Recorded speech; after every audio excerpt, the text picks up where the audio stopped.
আসসালামু আলাইকুম। কোনো একটা ফাংশনের রুট বের করার জন্য আমরা অলরেডি অনেকগুলো মেথড দেখেছি, bisection method, Newton Raphson method, first position method. তারই ধারাবাহিকতায় আরেকটা মেথড হচ্ছে সেকেন্ড মেথড, অর্থাৎ এই যে আমাদের এই মেথডটা রয়েছে, এই মেথডটা দিয়েও আমরা কোনো একটা ফাংশনের রুট বের করতে পারি। একে মডিফাইড নিউটন-রেপসন নামেও ডাকা হয়, অর্থাৎ প্রশ্নে কখনো কখনো বলে দিতে পারে যে একটা ফাংশন দেওয়া থাকবে, বলবে যে এটার রুটটা মডিফাইড নিউটন-রেপসন মেথডে বের করো। সো তখন আমাদের আসলে বুঝতে হবে যে আমাদের আসলে সেকেন্ড মেথডটাই ব্যবহার করতে বলা হয়েছে।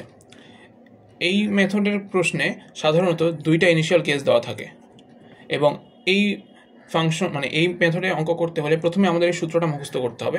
সূত্রটা আমাকে বলে যে X R plus one equals to X R minus F of X R into X R minus X R minus one F of X R minus F of X R minus one. এই সূত্রটার মধ্যে বিভিন্ন টার্মের ব্যাখ্যা হচ্ছে যে X R plus one হচ্ছে আমি প্রত্যেকটা ইটারেশনে যেই অ্যাপ্রক্সিমেট রুটটা বের করব সেটা হচ্ছে আমার x R plus one. X আর হচ্ছে আমার ইনিশিয়াল যে দুইটা গেস ছিল তার মধ্যে যেটা বড় মান সেটাকে আমি এক্স আর ধরবো, এবং এক্স আর মাইনাস ওয়ান হচ্ছে আমার ইনিশিয়াল গেজে যে দুইটা মান ছিল তার মধ্যে যে মানটা ছোট সেটাকে আমি এক্স আর মাইনাস ওয়ান ধরবো। ধরে নিচ্ছি যদি আমার প্রশ্নে কিছু বলে দেওয়া না থাকে, অর্থাৎ এইখানে যেটা বলেছি যে প্রশ্নে যদি কোনো কিছু বলে দেওয়া না থাকে তখন সাধারণত ছোট মানটাকে আমরা এক্স আর মাইনাস ওয়ান ধরবো। যদি আমার প্রশ্নে বলে দেওয়া থাকে দুইটা মান হচ্ছে জিরো আর ওয়ান, সো এখানে জিরোর জায়গা যেহেতু ছোট, সো জিরোটাকে আমরা এক্স আর মাইনাস ওয়ান কল্পনা করব, এবং এই ওয়ানটাকে আমি কল্পনা করব এক্স আর। এখন প্রশ্ন হচ্ছে এই মাইনাস ওয়ান আসলে কি? মাইনাস ওয়ান দ্বারা আসলে বোঝায় না যে এক কম, মাইনাস ওয়ান দ্বারা বোঝায় এক্স আর এর চেয়ে ছোট। তাহলে প্রশ্নে যদি কিছু উল্লেখ করা না থাকে তাহলে অবশ্যই ছোট মানটাকে আমি এক্স আর মাইনাস ওয়ান ধরবো, এবং যেই মানটা আমার বড় থাকবে সেটাকে আমি এক্স আর ধরবো।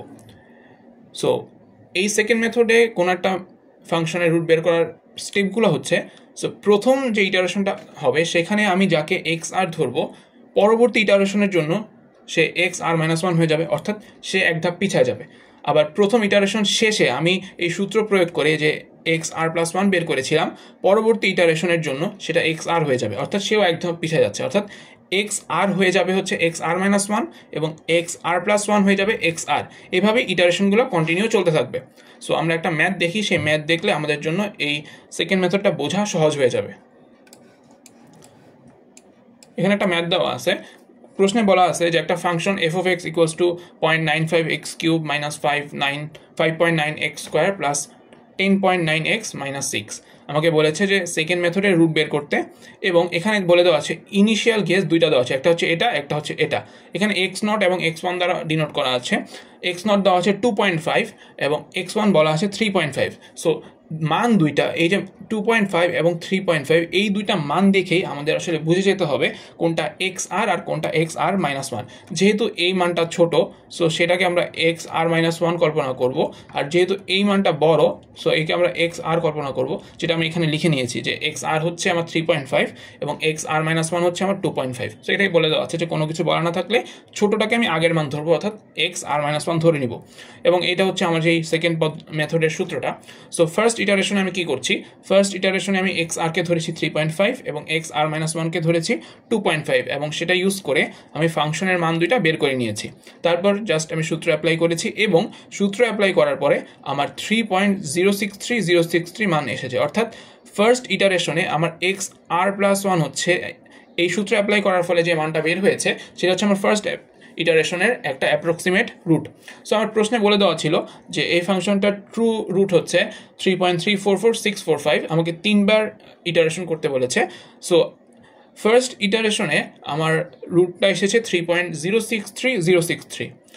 সো আমি অবশ্যই, যেহেতু আমার ট্রু ভ্যালু দেওয়া আছে, আমি ট্রু এরর বের করতে পারবো। সো ট্রু ভ্যালুর সাথে আমার এই স্টেপের এটাকে কম্পেয়ার করে আমি এরর পেয়েছি 8.41%। এরপর যখন আমি ইটারেশন 2 করছি, ইটারেশন 2তে আমি কি বলেছিলাম নিয়মের মধ্যে, যে আমার এক্স আর প্লাস ওয়ান যেটা ফার্স্ট ইটারেশনের রুট ছিল সেটা এক ধাপ পিছনে গিয়ে সে নতুন ইটারেশনে এক্স আর হয়ে যাবে, যেটা এখানে বলা আছে যে এক্স আর হয়ে যাচ্ছে, এবং আমার আগের ইটারেশনের যেটা এক্স আর ছিল অর্থাৎ 3.5 যেটা ছিল সেটা আমার নতুন ইটারেশনে এক্স আর মাইনাস ওয়ান হয়ে যাবে। এবং সেমভাবে আমি এদের মান দিয়ে ফাংশনের মান বের করছি, এবং প্লাস মাইনাস যা থাকুক আমি সূত্রতে হুবহু সেভাবে বসিয়েছি, এবং আমার সেকেন্ড ইটারেশনে আমার এক্স আর প্লাস ওয়ানের মান এসেছে 3.222293। আমি এবার কি করলাম, এই মানটাকে নতুন রুটের মানে সেকেন্ড ইটারেশন শেষে এটা আমার নতুন রুট এবং আমার ট্রু রুট দেওয়া ছিল 3.344645। আমি আবার এদের সাথে কম্পেয়ার করে আমি ট্রু এররটা বের করতে পেরেছি, যেটা চলে এসেছে 3.66%। সেকেন্ড ইটারেশন থেকে কিন্তু আমরা অ্যাপ্রক্সিমেট এরর বের করার সুযোগ থাকে। সো আমি এখানে অ্যাপ্রক্সিমেট এররটা বের করে নিয়েছি, সেটা এসেছে আমার 4.94%। ইটারেশন 3-তে কি হচ্ছে, আমার আগের ইটারেশনে যেটা আমার অ্যাপ্রক্সিমেট রুট এসেছিল সেটা এবার হয়ে যাচ্ছে আমার XR, অর্থাৎ সে এক ঘর পিছিয়ে যাচ্ছে। এবং সেম একইভাবে আগের ম্যাথে যে ছিল XR সে এবার হয়ে যাচ্ছে XR-1, অর্থাৎ সেও এক ধাপ পিছিয়ে যাচ্ছে। এবং সেইভাবে আমি ফাংশনের মান আবার বের করেছি, আমার দুইটা রেজাল্টই মাইনাস এসেছে। এবং পরবর্তীতে সূত্র অ্যাপ্লাই করে আমি থার্ড ইটারেশনে আমার রুট এসেছে 3.312855।